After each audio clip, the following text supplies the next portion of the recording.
பெண் குழந்தைய காப்பாத்துங்க, பெண் குழந்தைய படிக்க வைங்க. எல்லா பெண்கள் படிச்சுட்டாங்க, ஆனா காப்பாத்த முடியலையே. நிறைய பெண் குழந்தைகளுக்குலாம் அட்வைஸ் கொடுத்தாச்சு. இனிமே ஆண் குழந்தைங்களுக்குலாம் அட்வைஸ் கொடுங்க. ஆண் குழந்தைய காப்பாத்துங்க, ஆட்டோமேட்டிக்கா பெண் குழந்தை காப்பாற்றப்படும். அது மைண்ட்ல வைங்க. சரியா? நாடு உருப்படமா இல்லையா? நம்ம கையில தான் இருக்கு. ஹாய், வணக்கம். நான் உங்க ஜெயந்தாரா. ஸோ ஒரு இம்பார்ட்டன்டான விஷயம், நம்ம தமிழ்நாடு ஃபுல்லா அதை பத்தி தான் பேசிட்டே இருக்கிறாங்க. ஒரு கோர்ட்ல ஒரு நல்ல முடிவு சொல்லியிருக்காங்க. என்னன்னா 12 வாரத்துக்குள்ள இந்த விஷயம் ஃபைனலைஸ் ஆகணும். ஸோ ஃபைனல் ஆயிரும் நினைக்கிறேன், நம்புறேன். ஸோ நல்ல டிசிஷன். அதான் சீமான், விஜயலட்சுமி இவங்க 2011 போராட்டம் தான். கேஸ் வாங்கியிருக்காங்க, கேஸ் கொடுத்திருக்காங்க, நிறைய விஷயங்கள் நடந்திருக்கு. பயத்துல பண்ணிருக்காங்க, அன்பு பாசத்துல பண்ணிருக்காங்க.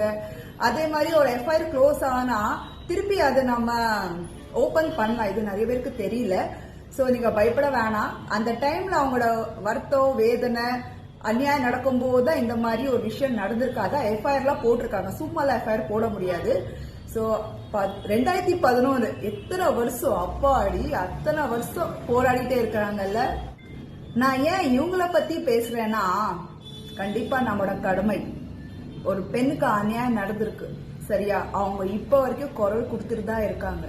தமிழ்நாட்டுல ஆக்ஷன் எடுக்கல சொல்லி அவங்க ஊர்ல பெங்களூர்ல அவங்க எடுத்தாங்க. இப்ப ஒரு நல்ல முடிவு வரப்போகுது, நான் நம்புறேன். ஏன் இது சொல்றேன்னா, நானும் இந்த மாதிரி ஹஸ்பண்ட் அண்ட் ஒய்ஃப் இஷ்யூக்காக போனேன். அதான் என் ஹஸ்பண்ட் இன்னொரு கல்யாணம் பண்ணிட்டாங்க, நிறைய பிரச்சனை ஆக போகுது. நானும் சீமான் அவங்களோட குரூப்ல போய் பேசியிருந்தேன். அவங்க கூப்பிட்டுருந்தாங்க ராஜபாளையத்துல. ஒரு பெண்ணுக்கு இப்படி நடந்திருக்கு சொல்லும் போது அவங்க இன்ட்ரெஸ்ட் எடுக்கல. பைசா தரீங்களா கேட்டாங்க, அதை வச்சு பண்ணிக்கலான்னு. அது எனக்கு ஹர்ட் ஆகுது. அது மட்டும் கிடையாது, நிறைய எடப்பாடி சார் வீட்டுல போய் நான் சந்திச்சேன். அவங்க இதேதான் சொன்னாங்க, டிஎம்கே பாத்துருவாங்க, அங்க போய் பாருங்க. சோ பொலிட்டிஷியனா நான் உள்ள நாலேஜ் எல்லாம் பார்த்தேன், எல்லாம் குப்பை. ஏன் இது சொல்றேன்னா, இவங்களோட பிரச்சனையே இவங்களால பார்க்க முடியலன்னா மக்கள் பிரச்சனை எப்படி பார்ப்பாங்க? கனிமொழி மேடமே பார்த்தேன், செந்தில் பாலாஜி, மினிஸ்டர்ஸ் எல்லாம் அவங்களே பார்த்தேன். சிஎம்மோட பிஏ அவங்கள்ட்ட இன்ஃபர்மேஷன் சொன்னேன். சிஎம் அவங்களே போய் நான் நேரா பார்த்து மனுலாம் கொடுத்தேன். சேலம் மினிஸ்டர்ஸ் நிறைய பேரை பார்த்தேன் நான். இதுல எனக்கு என்ன புரிஞ்சிச்சுன்னா, யாரும் எது பண்ண போறது இல்லை, ஹெல்ப்லாம் பண்ண மாட்டாங்க. நம்ம தான் போராடணும்.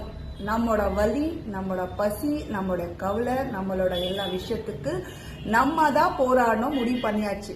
நீங்க கோர்ட்டு, ஜட்ஜு அவங்கள நம்பினாலே போதும். நான் நம்புறேன்.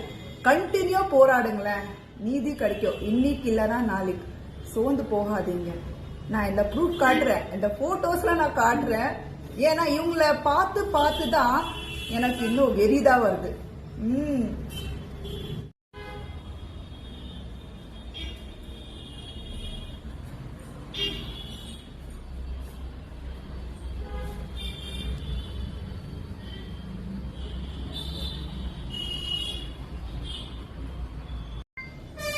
இவங்களெல்லாம் நான் குறை சொல்ல மாட்டேன். ஏன்னா இவங்கள்ட்டெல்லாம் ஆரா இருக்கும். அதுனா பாசிட்டிவ் வைப்ஸ். அது நமக்கு அடுத்த ஸ்டேஜ்க்கு கொண்டு போகும். நம்ம வேலை முடியுதா இல்லையோ, பட் அதுக்கு போராடணும். அதுக்கு சக்தி கொடுக்கறாங்க. அது நான் நம்புறேன், அதை நீங்க நம்புங்க. அதுதான் பெரிய பெரிய ரீடர்ஸ்ட போய் சில விஷயங்கள் தெரிஞ்சுக்கோங்க, கத்துக்கோங்க. பட் நல்ல விஷயத்துக்கு போக்கஸ் பண்ணுங்க. அது வேற லெவல்ல அவங்க ரீச் பண்ணும். நான் எத்தனையோ பொலிட்டீஷியன்ட்ட மீட் பண்ணி அவங்க கட்சியில சேர சொன்னாங்க, ஹியூமன் ரைட்ஸ்ல சேர சொன்னாங்க. நான் எல்லாம் சுத்தி பார்த்துட்டேன். இன்னும் எனக்காக போராடணும், என்ன மாதிரி பெண்கள், ஆண்கள் கஷ்டப்படுறாங்களோ அவங்களுக்காக போராடணும். நிறைய விஷயங்கள் பண்ணிட்டு தான். அதான் விஜயலட்சுமி மேடமை நான் பாராட்டுறேன். குரல் கொடுத்திருக்காங்க அத்தனை வருஷம். அவங்களோட வலி, வேதனை, துக்கம், வாழ்க்கை, வயசு, டைம், பைசா எல்லாமே ஈஸியா எடுத்துடுறாங்கல்ல. குரல் கொடுக்கணும். குரல் கொடுக்கலனா தான் நிறைய பிரச்சனைகள் வருது. நிறைய பெண்கள் இப்ப அடி வாங்கி, மிதி வாங்கி நம்ம நாட்டுல இப்படிதான் இருக்காங்க. 1-2 பேர் வராங்க. நானே வாழ்க்கைக்காக போராடுறேன். இன்னும் ஒரு பெண் இன்னொரு பெண்ணுக்கு விரோதியா இருக்கான். என் சீமானோட வைஃப் இருக்காங்களே, அவங்களும் ஒரு பெண் தானா? எஸ் ஆ நோ? அவங்களுக்கு அந்த ஃபீலிங் ஆத்திரப்போ எதுவுமே இருக்காது. அப்ப நான் மட்டும் நல்லா இருந்தா போதும், மித்தவங்க விளங்காம இருந்தா பரவாயில்ல தானே இருக்கு. ஸோ விஜயலட்சுமி அவங்க பண்ணது ஒரு நல்ல விஷயம் தான். ஏன்னா திரும்ப வயசு வர போறது இல்ல, திருப்பி அந்த ட்ரெண்டிங்கான எதுவுமே வர போறது இல்ல. அவங்களோட வலி வேதனை இப்ப வரைக்கும் இருக்குன்னு யோசிப்பேன். அவங்க ஃபேஸ், அவங்க ஃபீலிங்ஸ் எப்படி இருக்கு, எனக்கு அழுவே வந்துருச்சு, கஷ்டமா இருக்கு. குரல் கொடுக்கணும். இன்னும் சீமான் அவர் சொன்னாரா விஜயலட்சுமி மேல காதலே வரலையா, அப்புறம் அத்தனை அபார்ஷன் எப்படி ஆச்சாமா? ப்ரூஃப் இருக்குல்ல, அழுதாலும் கதர்னாலும் கோர்ட்டுக்கு தேவை ப்ரூஃப். சீக்கிரம் ஒரு முடிவுல வரும், சரியா? வேதனை எல்லாருக்கும் சேம் தான். அப்புறம் எங்களுக்கு வந்தா ஜாமு, உங்களுக்கு வந்தா பிளட், அந்த மாதிரி தானே.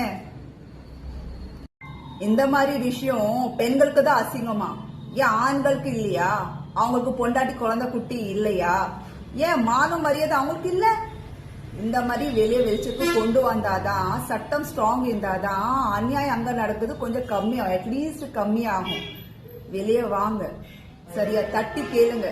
இந்த பழைய அம்மா அப்பாலாம் செஞ்ச வேலை, குரல் கொடுக்காத இதுலதான் நாம இப்ப மாட்டி முழிக்கிறோம். எத்தனை பெண்களோட ஆண்களோட வாழ்க்கை போகுது தெரியுமா? குழந்தையோட ஃபியூச்சரே இல்ல. இன்னும் வர காலம். பெண் குழந்தைய காப்பாத்துங்க, பெண் குழந்தைய படிக்க வைங்க. எல்லா பெண்கள் படிச்சுட்டாங்க, ஆனா காப்பாத்த முடியலையே. நிறைய பெண் குழந்தைகளுக்குலாம் அட்வைஸ் கொடுத்தாச்சு, இனிமே ஆண் குழந்தைங்களுக்குலாம் அட்வைஸ் கொடுங்க. ஆண் குழந்தைய காப்பாத்துங்க, ஆட்டோமேட்டிக்கா பெண் குழந்தை காப்பாற்றப்படும். அது மைண்ட்ல வைங்க, சரியா? நாடு உருப்படுமா இல்லையா, நம்ம கையில தான் இருக்கு.